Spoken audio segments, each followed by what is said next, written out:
नमस्कार दोस्तों, मैं रेनू और यह मेरा चैनल है साहित्य की ओर, जहां मैं आपको साहित्य की नई नई कहानियों से मिलवाती हूं।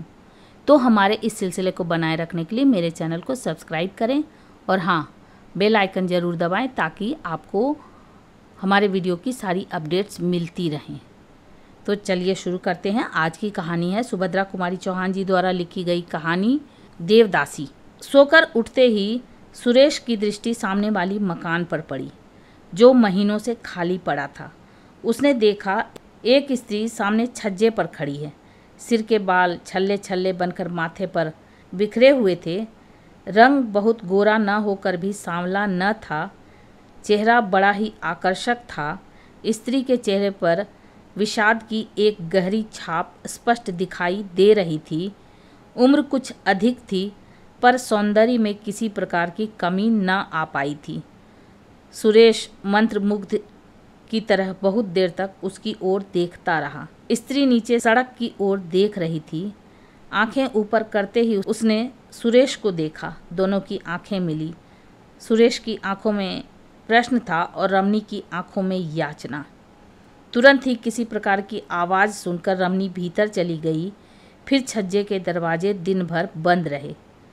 उसके नए पड़ोसी कौन हैं, यह सुरेश बिल्कुल न जान सका।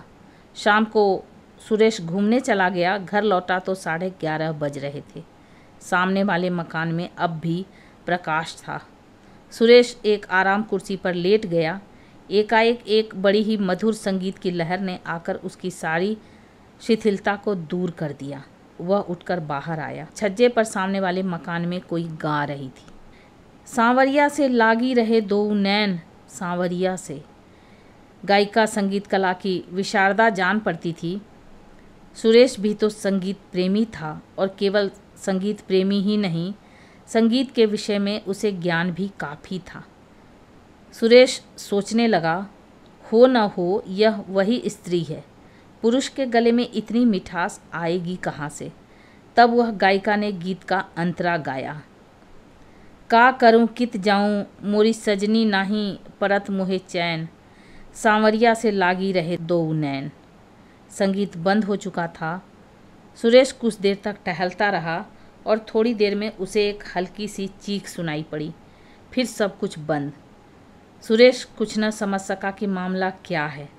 वह जाकर सोया रहा। दूसरे दिन सवेरे सुरेश देर तक सोता रहा। जब वह सोकर उठा तब तक छज्जे के सब दरवाजे बंद हो चुके थे। दोपहर को सुरेश अपने कमरे में खड़ा था। एकाएक सामने वाली मकान की एक खिड़की का एक कांच निकल गया। सुरेश ने फिर उसी रमणी का मुंह देखा। इन दोनों के बीच काफ़ी अंतर था। चेहरा भी बहुत साफ न दिखाई पड़ता था। रमणी बहुत देर तक सुरेश की ओर देखती रही। आंखों में याचना थी, चेहरे पर करुणा। सुरेश कुछ समझ न सका कि मामला क्या है। वह बैठ गया। बैठ जाने पर वह स्त्री दिखाई न पड़ती थी। कुछ देर बाद सुरेश ने देखा कांच फिर उसी तरह जहां का तहां लगा दिया गया है। सुरेश के सामने यह स्त्री एक समस्या बनकर प्रकट हो गई। वह कुछ समझ ही न पा रहा था कि मामला क्या है। रमणी न तो कुलवधू सी जान पड़ती थी, न निर्लज वेश्या ही। वह सुरेश की ओर देखती थी जरूर, पर वासना की लपट उन आँखों में नहीं थी। उन आँखों में विषाद के साथ याचना जरूर साफ साफ दिखाई पड़ती थी। यह भी साफ साफ जान पड़ता था कि जैसे वह सुरेश से कुछ कहना चाहती हो, पर अवसर न मिलने के कारण न कह पाती हो। सारे दिन सुरेश इन्हीं गुत्थियों में उलझा रहा और शाम होते ही घूमने चला गया। सुरेश ने सोचा, दूसरों की चिंता में क्यों वह अपना समय खराब करे। उसने अपने जी को बहुत समझाना चाहा, किंतु पहेली के रूप में वह स्त्री बार बार उसके नेत्रों के सामने आ जाती थी। सुरेश बहुत रात गए घर लौटा। सोने की तैयारी कर रहा था कि सामने वाले छत पर उसे कुछ बातचीत सुनाई पड़ी। रात की नीरवता में सुरेश ने साफ साफ सुना, कोई कह रहा था, तो तुम सीता सती हो, बस यहीं या उस मंदिर में भी, जहां हजारों को रिझाने के लिए तुम्हें नाचना और गाना पड़ता था। सीता सती न होकर भी मैं दुराचारिणी नहीं हूँ। सुरेश ने सुना, स्वर रमणी का था, और आपकी बात मुझे किसी तरह भी मंजूर नहीं। यदि आपने मेरे ऊपर अपनी ताकत आजमाई तो मैं चिल्लाऊंगी। रमणी तेजी के साथ बाहर छज्जे पर निकल आई। अपनी छत पर खड़ा सुरेश बैठ गया। रमणी के साथ साथ उससे बातचीत करने वाला युवक भी बाहर आ गया। स्वर कुछ धीमा करके बोला, प्रतिमा, तुम्हें हम समझाते आ रहे हैं, तुम्हारे साथ किसी प्रकार का जुल्म नहीं करते। हम जानते हैं तुम कुलवधू नहीं हो। नाचने गाने का तुम्हारा पेशा है। एक नहीं अनेक पुरुषों से तुम्हारा संसर्ग रह चुका होगा। फिर हमारे साथ, जिसे तुमने अपने मीठे और मधुर व्यवहारों से उन्मत्त बना दिया है, तुम्हारा व्यवहार ऐसा क्यों है? प्रतिमा बोली, मीठे और मधुर व्यवहार का यह अर्थ कदापि नहीं होता नरेंद्र बाबू कि हम आपको अपना शरीर अर्पण कर दें। फिर मेरा यह शरीर तो देवता को अर्पित हो चुका है। मैं देवदासी हूँ, मुझसे वह बात न होगी। नरेंद्र एक व्यंग की हंसी हंसता हुआ बोला, तो तुम अभी तक सती हो, यही ना? और वह पुजारी जिसके पीछे पीछे तुम। प्रतिमा बात काटती हुई बोली, बस बस रहने दीजिए। आप पुजारी जी का नाम न लीजिए। वे मेरे पिता के तुल्य हैं। वे बहुत सीधे हैं। अगर वे सीधे ना होते तो आप मुझे वहाँ से धोखा देकर ला भी न सकते थे। नरेंद्र का नशा इस समय जोर पर था। वह क्रोध से बोला, मैंने उन्हें धोखा दिया या तुमने मुझे उल्लू बनाना चाहा है? साफ साफ कहो, क्या तुम्हारी खुद की इच्छा ना थी मेरे साथ घूमने चलने की? प्रतिमा, घूमने जाना दूसरी बात है और घूमने के बहाने भाग जाना दूसरी बात है। आपने पुजारी जी से नहीं कहा था कि शाम होने से पहले लौट आएंगे? नरेंद्र, ओहो, इतनी भोली तो ना बनो।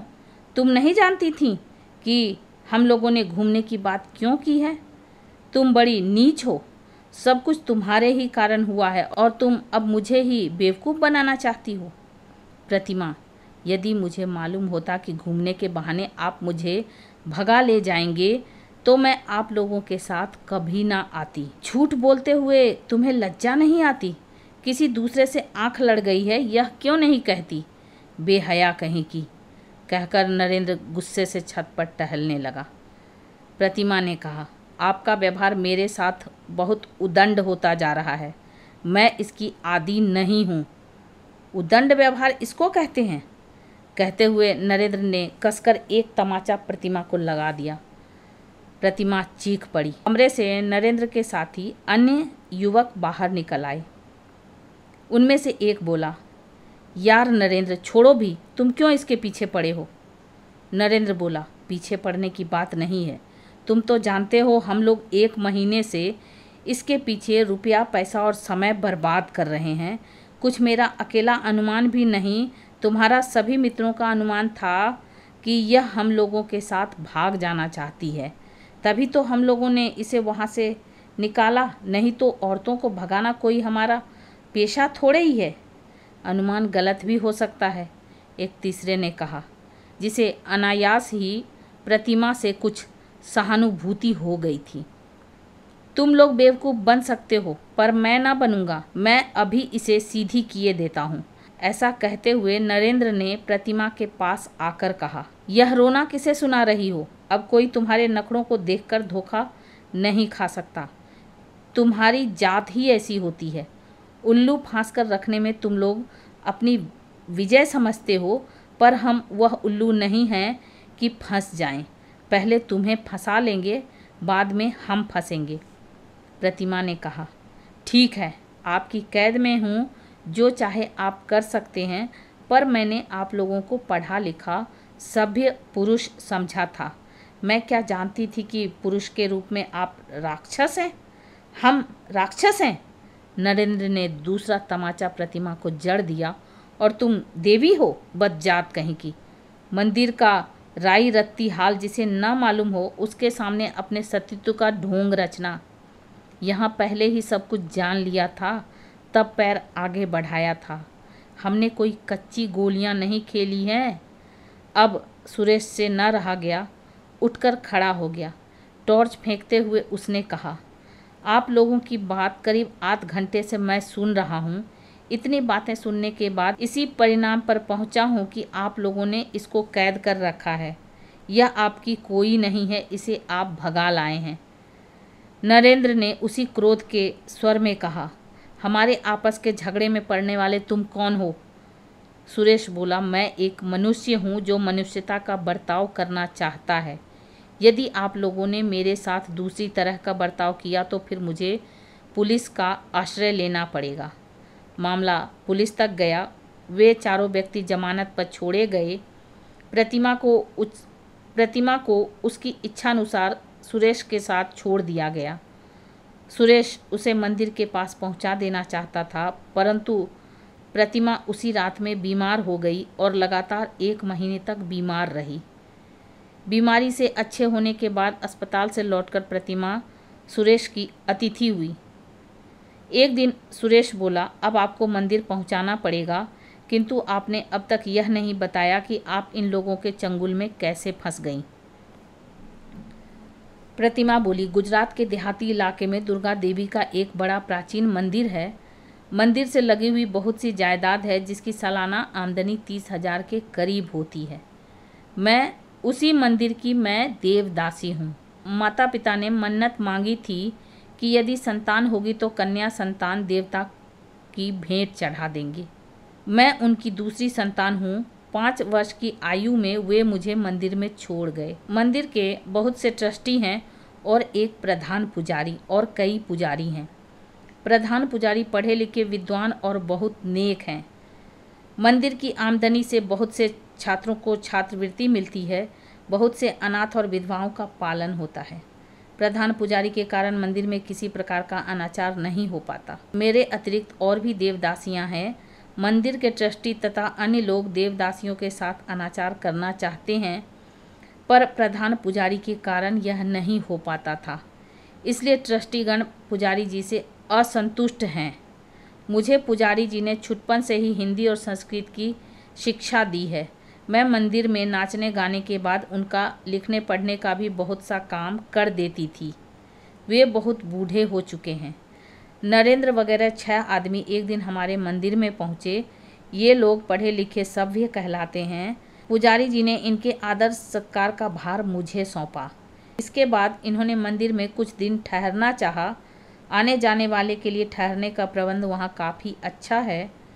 उसके बाद ये लोग धोखा देकर मुझे ले आए। कई जगह ले गए, कहीं 1 दिन ठहरे, कहीं 2 दिन। सब जगह मुझसे यही कहते रहे कि पुजारी जी से पूछ लिया है, पर मुझे संदेह हो गया। यहाँ कई दिन से ठहरे हुए हैं। जो कांड हुआ वह आप सब जानते हैं।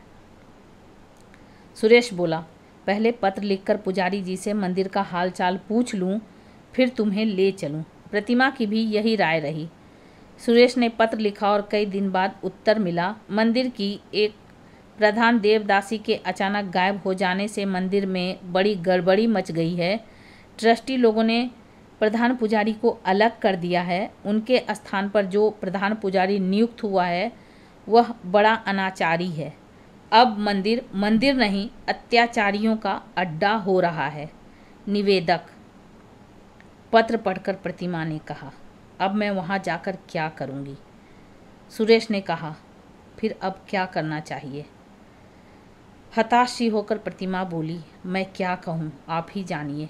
सुरेश ने कहा, मेरा तो विचार है कि आप विवाह करके किसी भले आदमी की कुलवधू की तरह रहिए।